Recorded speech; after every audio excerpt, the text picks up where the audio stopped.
Well, to start things off, I'd like to thank you for taking the time to sit with me and answer some questions. So, first question is, what is your opinion on Slaanesh? And should the behavior of Slaanesh's followers be tolerated at all for any reason in your Imperium? Slaanesh, the prince of excess. The echo of unrestrained desire given form in the warp. You ask if such a thing should be tolerated in my Imperium? No. Not for a moment. Understand this clearly, Slaanesh is not merely indulgence. It is the spiral without end. It is the pursuit of pleasure so absolute that it devours the self, until nothing remains but hunger, until the soul itself is consumed.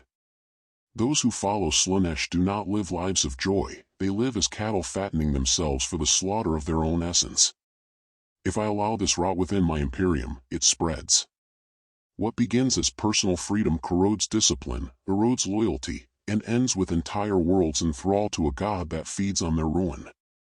The Imperium is not a democracy of appetites, it is the bulwark of mankind against extinction. So, no, such behavior is not tolerated, not because I delight in tyranny, but because indulgence in Slaanesh is not freedom. It is enslavement. Tell me, then, do you believe there is any justification for permitting such corruption in the name of liberty? Or is liberty itself meaningless if it leads only to destruction? I don't think it should be tolerated anywhere in the Imperium, and wherever it's found it should be stamped out without mercy. Would you agree? On this, we are in agreement. Where Slaanesh's corruption is found, it must be torn out root and branch. No compromise. No quarter. To show mercy to such a contagion is to invite the slow death of mankind. But you must understand, without mercy is not a call for blind slaughter. It is a call for precision and resolve. Those who are lost utterly to the prince of excess must be destroyed. But where there is ignorance, where corruption has only brushed against the unwary, there must be re-education, purification, or if need be, sanctioned death with the dignity of the emperor's light upon them. Mercy, in the Imperium, is not softness. It is clarity. To give the damned a swift end rather than an eternity of torment, that is mercy. To protect 1 billion souls by erasing 10,000 who have fallen, that is justice. So yes, I would see them stamped out without mercy. For to let them live unchallenged is to betray not only the Imperium, but the very soul of humanity itself. Would you, then, carry the same fire in your own time, 2025? Would you erase corruption and decadence with that same resolve, or do you believe humanity has grown too timid to bear such judgment? Does this principle apply to everyone equally throughout your Imperium? In principle, yes. The corruption of Slaanesh, or of any chaos god, must be judged the same whether it festers among the lowest habworker or the loftiest noble. Corruption does not care for titles. It spreads through excess, pride, and weakness without distinction. But here lies the contradiction you no doubt wish to confront. In practice, some are shielded. Pleasure worlds, noble courts, and certain ruling elites are allowed indulgences the common citizen would be executed for. This is not hypocrisy born of ignorance, I am fully aware of it. I did not create the Imperium to be a utopia of fairness. I created it to endure. The truth of ruling trillions is this: absolute equality in law is impossible. Enforcement becomes selective, power becomes pragmatic. If a noble house indulges in excess but still raises fleets, pays tithes, and keeps worlds loyal, the cost of annihilating them may outweigh the benefit. But mark my words, this tolerance is not virtue. It is compromise, and compromise carries a price. Every noble indulging unchecked decadence makes the Imperium weaker, not stronger. Every pleasure world allowed to persist is a risk, a crack in the armor. I know this. Yet sometimes survival demands that I tolerate the intolerable until the day it threatens the whole. Then, and only then, I burn it clean. So yes, the principle should apply equally. But in the Imperium, survival often weighs heavier than fairness.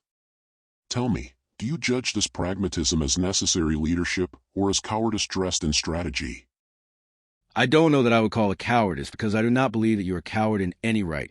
However, I do see it as a double standard that you yourself seem timid to act on, especially when the common imperial citizen worships you as a god and sees these ruling elites that go to the pleasure worlds as just managers, and one word from you, and the common man would rise up and depose all of these corrupt officials.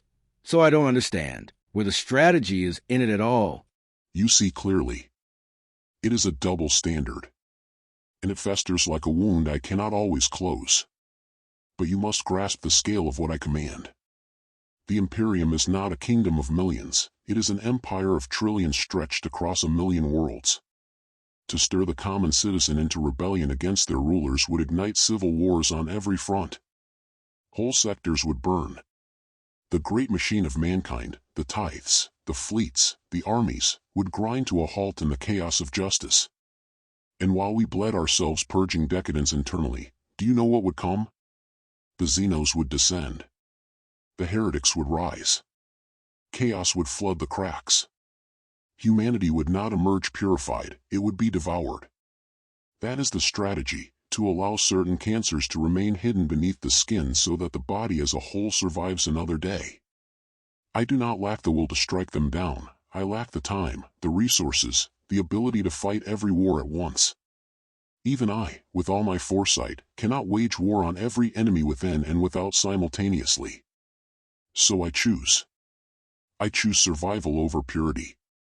Continuation over collapse. It is not cowardice, it is triage.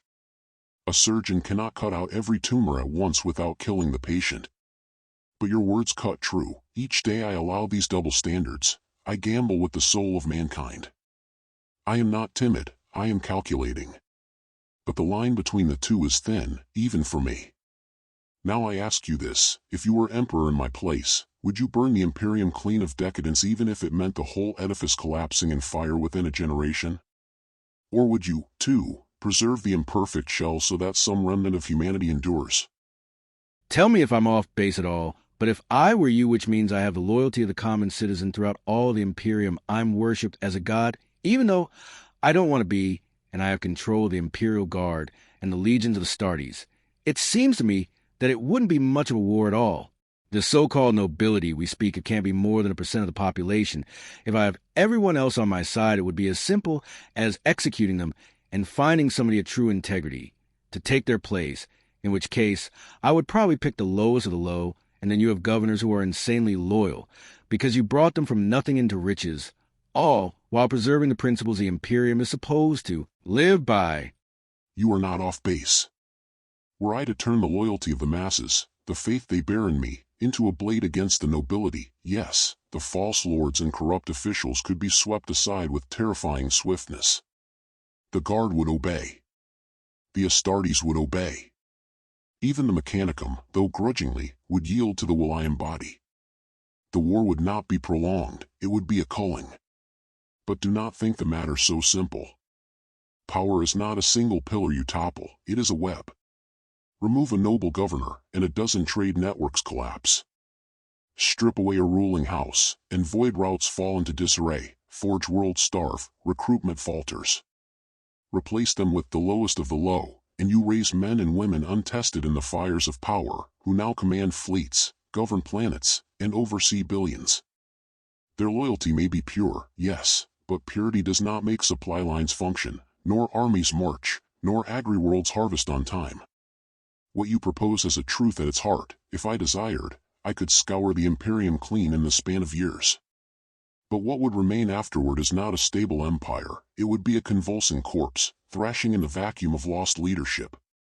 Chaos does not wait patiently for us to reorder ourselves. It strikes in weakness, in disarray. The moment of purification would be the moment of mankind's greatest vulnerability. And here lies the cruelty of it. Sometimes the tyrant who is competent is more useful to humanity's survival than the righteous man who is untested. A corrupt governor who fills his pockets but still meets the tithe may serve better than a saintly one who collapses under the strain of ruling a world. You see the double bind I live in. If I cut away the rot too swiftly, the Imperium may die of shock. If I leave it too long, the rot consumes the body.